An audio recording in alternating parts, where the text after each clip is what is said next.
Ke informasi terpopuler yang pertama, di mana total hutang pemerintah per 30 April 2024 telah mencapai 8.338,43 triliun rupiah. Sejak periode kedua Presiden Joko Widodo menjabat, total hutang itu telah bertambah sekitar 3.551,85 triliun rupiah, sebab posisi hutang terakhir pada 2019 nilainya telah mencapai 4.786,58 triliun rupiah. Dari catatan pada tahun 2019 hingga saat ini total hutang pemerintah mayoritas berasal dari penerbitan surat berharga negara atau SBN. Hingga akhir April 2024 total penerbitan SBN adalah sebesar 7.333,11 triliun rupiah. Sisanya berasal dari pinjaman yang sebesar 1.005,32 triliun rupiah. Untuk SBN terdiri dari penerbitan berdenominasi rupiah yaitu sebesar 5.899,2 triliun rupiah dan berdenominasi valuta asing atau FALA sebesar 1.433,9 triliun rupiah. Adapun pinjaman mayoritas berasal dari pinjaman luar negeri sebesar 969,28 triliun rupiah dan pinjaman dalam negeri 36,04 triliun rupiah. Meski total utang terus membengkak, namun rasio utang terhadap produk domestik bruto turun 4 tahun terakhir, meski rasio utang terhadap PDB terbaru masih jauh lebih tinggi dari 2019. Turunnya rasio utang terhadap PDB ini terjadi karena PDB Indonesia sendiri terus meningkat.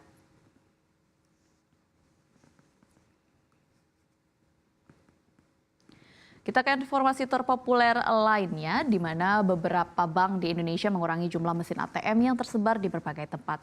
Hal ini seperti yang tercatat dalam laporan surveillance perbankan Indonesia yang dirilis Otoritas Jasa Keuangan. Dalam laporan tersebut disebutkan bahwa jaringan kantor bank umum konvensional di seluruh Indonesia tersisa 115.539 per triwulan 4 2023, berkurang 4.676 unit.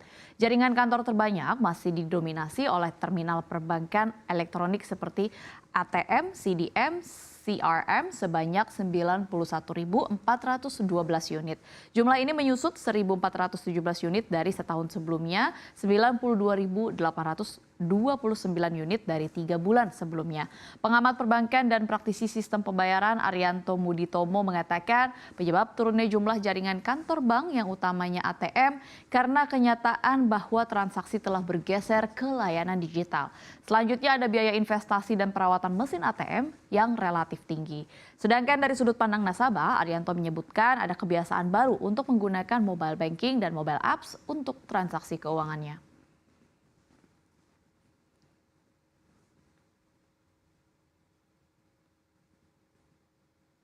Informasi terpopuler selanjutnya, kelompok 7 atau G7 dilaporkan akan mengirimkan peringatan baru kepada bank-bank kecil di China agar berhenti membantu Rusia menghindari sanksi barat.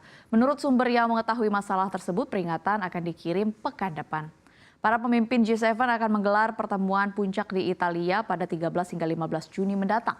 Pertemuan yang diselenggarakan oleh Perdana Menteri Giorgia Meloni diharapkan akan fokus pada ancaman yang ditimbulkan oleh perdagangan antara China dengan Rusia yang sedang berkembang pesat terhadap pertempuran di Ukraina dan apa yang harus dilakukan terhadapnya. Amerika Serikat dan mitra G7-nya seperti Inggris, Kanada, Prancis, Jerman, Italia, dan Jepang diperkirakan tidak akan mengambil tindakan hukuman langsung terhadap bank manapun selama pertemuan puncak seperti membatasi akses mereka ke sistem pengiriman pesan SWIFT atau memutus akses ke dolar. Menurut sumber-sumber tersebut, negosiasi masih berlangsung mengenai format dan isi peringatan yang tepat. Rencana untuk membahas topik tersebut di G7 sebelumnya tidak dilaporkan.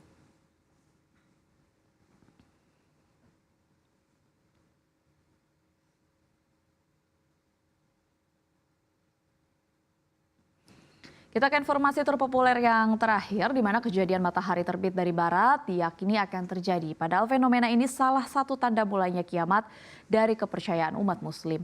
National Aeronautics and Space Administration atau NASA sempat viral di media sosial lantaran sebuah unggahan yang menyebut lembaga antariksa Amerika Serikat tersebut telah menemukan bukti-bukti potensial bahwa matahari akan terbit dari barat. Informasi yang viral ini beredar di Facebook dengan menggunakan bahasa Thailand. Di dalamnya seakan-akan NASA telah menyebut matahari bakal terbit dari barat. Unggahan foto dan narasi soal matahari terbit dari barat di Facebook ini telah dibagikan lebih dari 15.000 kali sejak 14 Januari 2021. NASA pun telah buka suara merespons klaim informasi yang menyebut matahari terbit dari barat tersebut. Lembaga tersebut menyebut tidak pernah mengeluarkan prediksi soal klaim itu. Meski demikian, Bettina Inclán yang merupakan Associate Administrator for Communications NASA membenarkan fenomena pembalikan magnet bisa terjadi dan nyata. Bahkan sejumlah ilmuwan pernah mempelajarinya.